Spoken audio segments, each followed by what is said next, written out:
waa Yewwi Askan Wi bu Xombol ñoo ko woote woon di àddu si li nga xam ni moo xew fi nekk nii si biir Sénégal loolu nag li ko waral mooy waa conseil constitutionnel li ñu tuddee les 7 sages dafa am benn décision boo xam ne dañu koo génne woon bi ñu ko génnee ñaar di dàq liste Yewwi Askan Wi bu national bi ak liste Benno Bokk Yaakaar aussi boo xam te ni suppléants yi la léegi nag loolu yaakaar ni lii doonul loo xam te ni lu méngoo ak yoon la ndax amul fenn foo xam te ni wax nañ ko ci constitution bi wala ci code électoral ni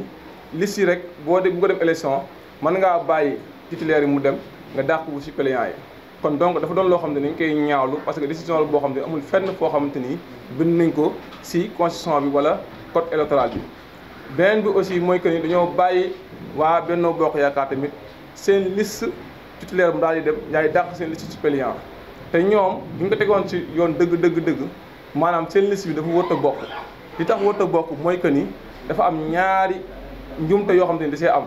bi si njëkk mooy que ni bi ñu déposé seen parrainage yi nombre bi ñu déposé dafa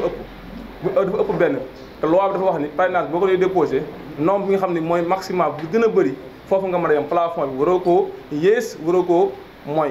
léegi nag bu ko defee boo déposé loo xam ne dafa ëpp kon donc doon liste boo xam ne doon liste bu valable kon donc dañu waroon dàq seen liste boobu noonu.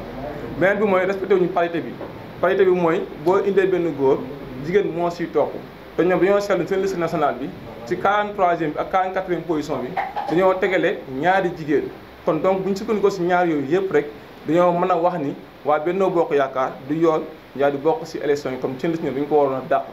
léegi nag loolu moo tax ñu ni nag dañuy jug ñun daal di artu parce que loolu ba mu amee ba léegi dëkk bi mën nañ ni maanaam dafa am ay yëngu-yëngu yu fi am ndaxte kat loolu bu ñu ko defee nanguwuñu ko waaye Yewwi Askan Wi jug nañ dañuy xeex li nga xam ni tegawul si yoon ba mu amee nag aussi am na ay nit yoo xam te ni faatu nañ si ngeen di ñaan yal na yàlla xaral leen àjjana am na ñoo xam ne aussi gaañu nañ si ñi si gaañu aussi ñi ngi ñaan njaay jugaat ak jàmm ba dama nekkaat si seen activité kon donc loolu ba mu amee li ko waral aussi Macky Sall mën koo def mooy que ni daa am ñu koy jàppale si ñi ko si jàppale bokk na si maanaam waa justice mooy ñi nga xam ne ñoo war a wàllum yoon ak ñi nga xam ne aussi ñoo war a wàllum administration te administration aussi bu ñu ko waxee dañ ciy cité koo xamante ni doomi Xombol la ñu doon Xombol waa ni moom di ko wax ni ko aussi lii muy def nii maanaam doon na loo xamante ni honorewul képp koo xamante ni da nga yeewoo Xombol te aussi di ko préciser encore ni ko moom li nga xam da ko daan def Macky Sall di ko utiliser ñuy faagaagal ay adversaire politique ak Ousmane Sonko ça ne passera pas du jàll ndaxte bu fekkee day wane do Xomboluwaa la ñun ñi aussi ñu doon ay Xomboluwaa Ousmane Sonko aussi kenn gënu ko doon Xomboluwaa ndax waajuram bu jigéen Xombol la fekk baax kun alaf njaay ni ku am kër baay am nga kër ndey comme moom ni amee kër baay bu dikkee naan waa jigéen sollaa si wàllu papaam wàllu ndeyam aussi waa Xombol la te fépp fu mu dem di gisaroo Xombol fépp fu ñu ko waxee naa man sama waajur bu jigéen Xombol la xam na Xombol loo xamante ni am nañu juddoo Xombol màggoo fi yoroo fi ba nii xamuñu ko Xombol kon donc doon na loo xamante ni aussi ñu ngi ko si woowaat ni ko Antoine Diome mbirum àdduna jaru ko fi politique jaru ko fi Macky Sall jaru ko fi parce que pouvoir day jeex pouvoiru Yàlla rek moo doon loo xam ne ni du jeex kon donc ñu ngi koy wax ni ko nag ne desuwaat xel bu baax a baax te li mu def aussi nar koy bàyyi léegi nag fi ñuy daanale mooy waa Benno Bokk Yaakaar dañ leen woo wax leen li nga xam ne tàmbali nañ ko fan yii ñu arrêté ko ndax dëkk bi ñu ñëpp ñoo ko bokk nit am na sañ-sañ bu fekkee dañ ko daan doole mu daal di jug mu daal di koy mën a faj si yi nga xam ne moom la ko yoon may gis nañu fan yii yëpp dañuy attaqué dañuy wax lu nekk dañuy saaga lu nekk ñu ngi koy def dañu jéem a provoqué te ñun defuñu leen lu dul dañuy exercer suñu droit constitutionnel li nga xam ne mooy nday saturé moo ñu ko may à chaque fois loolu la ñuy def doo seetlu bu ñu ko dee def ñoom dañ ciy boole ay saaga ak ay xuloog yooyu yëpp te loolu da doon loo xam ne ñu ngi koy ñaawlu kon donc ñu leen ñaan aussi ñoom ni leen nañu xalaataat li ñuy def bu baax a baax parce que ñuy xeexal nii bokkoon na ci bataille boobu ci camp boobu la bokkoon kon moom tey li ñuy xeex nii waruñu ko woon a xeex tey dañoo waroon ne ci benn étape mais nekkul ay étape bu 3e mandat wala ay étape bu conseil constitutionnel di valider ak invalider ay liste yoo xam ne nii surtout la liste de Yewwi Askan Wi bi nga xam ne dafa valable te loolu moo am solo li ma bëgg a wax rek mooy ki fi nekk tey war na jàng histoire Moussa ak Firawna bu ko jàngoon yaakaar naa ne dina xam ne nguur yàlla moo koy joxe te moo koy jeexal nguur nag bu dee jeex nu ne ngay langaamoo waaye du tey personne ne peut arrêter la mer avec ses bras te la maire c'est Yewwi Askan Wi te sénégalais yi Yewwi Askan Wi moom mooy li nga xam ne mooy seen visage tey bi ñu mën a xeexee pour réew mi changer. Depuis 2012 ba léegi yaakaar naa ne sénégalais yi amul sax lu ñu leen di jàngal tey ci lu bees di xew mooy dund gi yokku na bu baax coono askan wi yokku na bu baax te ñi koy wax ñëpp nag ñoom ñi ngi mala xadaa ndax ñoom ñëpp ñi ngi ci ay conditions yu baax sénégalais yi ci ay conditions yu métti ñun nag Yewwi Askan Wi Xombal dañuy exiger la libération des combattants de la liberté muy monsieur Déthié Fall honorable Déthié Fall Ahmed Aïdara maire de Guédiawaye Mame Diarra Fam Guy Marius Sagna et tous les autres yi nga xam ne tey ñi ngi dans les gones de Benno Bokk Yaakaar et de son gouvernement te ñu téye leen tey ñun li ñu bëgg a wax rek mooy il faut que sénégalais yi xam ne li ñuy xeex nii képp koo dégg mu naan du tax seeni doom demuñu kooku xamut li muy wax parce que ñun li ñuy xeex c'est pour tous les sénégalais ndax tey bu ceeb wàññee ko wala dëwlin yaakaar naa ne Ousmane Sonko la wàññil wala Khalifa Sall la ko wàññi mais sénégalais yëpp ñoo koy yëgandoo kon nag sénégalais yi nañ jàpp ne élection législative 31 juillet bii di ñëw moom mooy première bataille bi nga xam dañoo war a yëkkati Macky Sall ba ca kaw dóor ko ci suuf gañe ko ndax benn misaal moo gis rek am na lu muy wane Macron mi nga xam ne tey moom mooy sëriñam gañe nañ ko ca France législative da ko ñàkk carrément ca France dañ ko faa dominer kon sénégalais nañ jàpp ne seen carte bi ñu yor moom moo mën a changer réew mi moom moo mën a changer régime bi fi nekk ndax léegi rek lañ may wax ne am na ñu fi ñëw daal ne conférence de presse bi dañoo waroon am autorisation du gouverneur ban réew la ñuy def conférence de presse bi am autorisation du gouverneur loolu c'est de la dictature quand même ah c'est de la dictature kon maanaam kii wax loolu su ëllëgee di nga dem ba bëgg a ngénte sax ñu ne la saawaay il faut ñu signaler la ngénte pour nga mën a ngénte ku bëgg a julli sax ñu ne aaya nga julli ji mais ça moo dëkk réew mi fi mu jëm sénégalais yi ñu ngi koy seetaan te nag li ñu wax ku attuwul di nga atte te nag ay du yem ci bopp borom ñi ngi jàppale li ñuy xeex nii gars yi seen intérêt politique moo tax ñu koy xeex mais c'est du seen intérêt politique de c'est l'intérêt des sénégalais. damay sax taxaw jéggalu ci turu Xombal waa yëpp le président Ousmane Sonko ndax doomu Xombal moo bëgg a faagaagal doomu Xombal kon nag képp kuy Xombal waa war nga taxaw artu te wax ko boo ko waxul ëllëg dina àgg foo xamante ni man dama gëm ne Xombal dina jaxasoo te waruñu àgg foofu. dama waroon tàmbalee sax ci ñi nga xamante ni dañ leen a jàpp muy sunu confrère sunu camarades yi nga xamante ni ñoom ñoo nekk Thiès muy Amadou Ba ak Diawara ak sunu frère bu dëkk Touba muy Abdou Silla. Sénégal nag dafa nekk dëkk boo xamante ni démocratie amatu fi Pambay Dieng wax na ko sànq lii ñuy def nii rek am na ñoo xamante ni dañoo ñëwoon pour xoxatal ñu fi mais ñun ay sëtu Mamadou Dia lañ te doomu Xombal musul ragal musul ñàkk fayda ñuy yëgal le ministre de l'intérieur Antoine Félix Diome ne ko ñun ay pur doomu Xombal waa lañ Ousmane Sonko duñu ko bàyyi ñu koy faagaagal bu fekkente ne Macky Sall moo ko yónni ñun nag duñu ay ndaw yoo xamante ni dañuy jël di ñu jox xaalis pour ñu wax duñu ay ndaw yoo xamante ni dañuy yónni ci réseaux sociaux yi ñuy wax loo xamante ni waruñu ko wax li ñuy wax dañ ciy jël suñu responsabilité ndax ñun la concerné ndax Sénégal moo ñu ñor di yëgal tamit ne incha allah liste Yewwi Askan Wi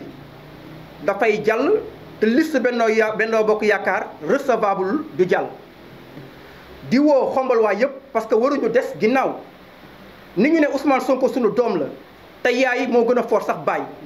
man dama gën a xam ne dama gëm ne Ousmane Sonko Xombal la gën a dëkk ka Casamance ndax fii la nampe fii la waajuram bu jigéen dëkk musuñu koo gañeel élection nag mais législative fii ñu jëm dama bëgg ñu gañe leen à 100% dinañ fi indi alal dinañ jéem a ut alal pour jox ko doomu aadama yi mais kuñ jox na nga lekk mais ngalawaay li nga xamante ni moom lañ pour pertoon si sunu maam Mamadou Dia nañ ko amaat ci le président Ousmane Sonko lim ñu waral ak ñun ñëpp wax na ko saa yoo waxee Xombal la lay waxal saa yoo waxee Xombal la lay waxal mais waa Casamance nag ñu ngi ciy bëgg a jiitu. Pourquoi on regrette le fait que Macky Sall l'utilise,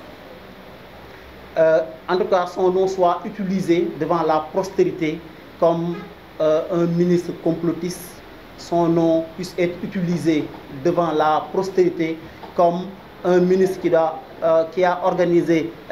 des élections non transparentes, mais un ministre qui a entravé la liberté de candidater. Et cette liberté est très importante. Alors, j'aimerais même foncer un peu sur la liberté de candidater pour aussi lancer une pique au Conseil constitutionnel. Parce que, si vous vous rappelez bien, dans la décision qu'il a rendue pour réhabiliter la liste de Yewwi Askan Wi, Khombol, il est apparu un article très important. C'était l'article 4.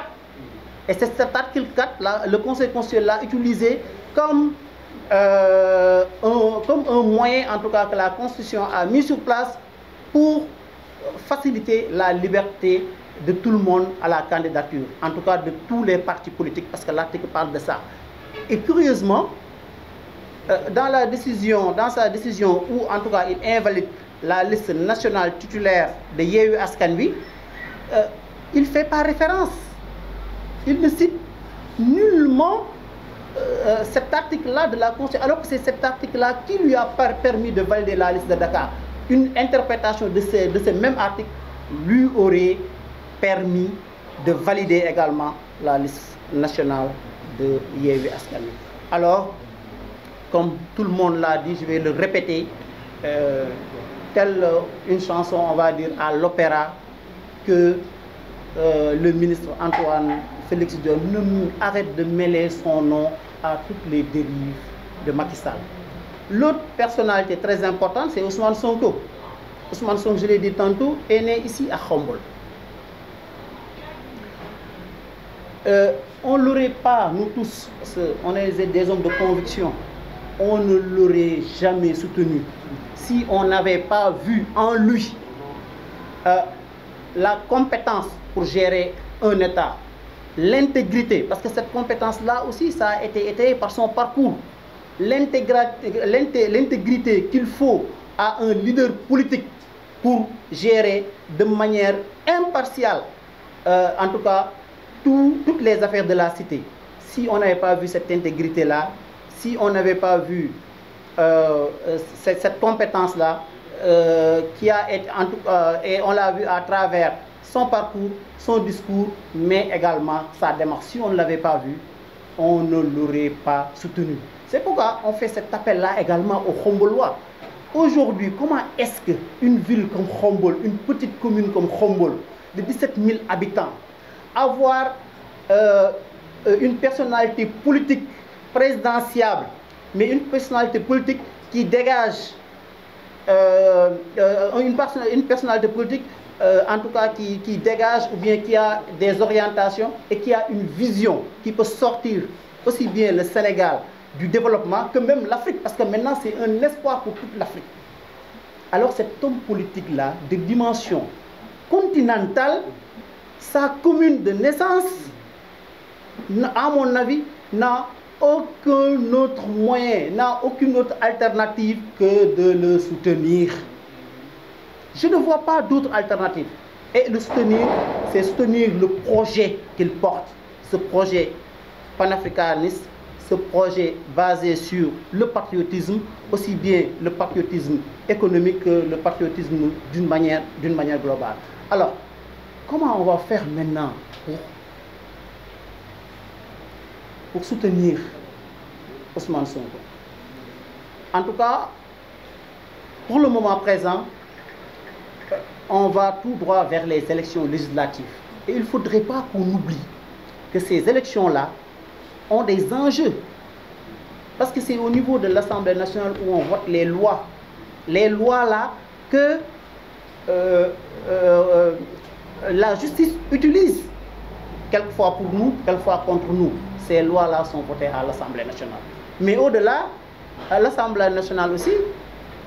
a d'autres fonctions. Parce que elle a également pour mission de contrôler l'action du gouvernement.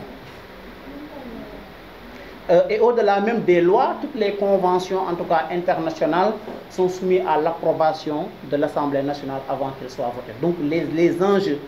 pour être majoritaire à l'Assemblée nationale sont énormes. Et l'enjeu, ce n'est pas de mettre quelqu'un comme Ousmane Sonko a fait pendant des années à l'Assemblée nationale qui va disserter et qui ne pèsera rien au moment des votes. Ce dont on a besoin, c'est d'avoir un poids à l'Assemblée nationale pour que toutes les lois qui seront présentées à l'Assemblée nationale et qui ne sont pas conformes à l'attente des populations, qu'on puisse le bloquer par une majorité absolue. Donc voilà les enjeux. Alors maintenant, comment faire? Comment faire? La première des choses, c'est d'intégrer Yewwi Askan Wi. J'appelle tous les Khombolois à intégrer de manière massive la coalition Yewwi Askan Wi ici sur place. Mais également à respecter les mots d'ordre des leaders de Yewwi Askan Wi. Il y en a un aujourd'hui avec le concert de casseroles. Donc j'aimerais à 20h que le bruit des casseroles retentisse, mais de manière extraordinaire à Khombol, beaucoup plus que dans les autres localités. L'autre aspect, c'est de faire la campagne lors des élections locales. Je ne vais pas m'épancher dessus parce que voilà, on n'est pas encore dans cette période-là. Et enfin également de voter massivement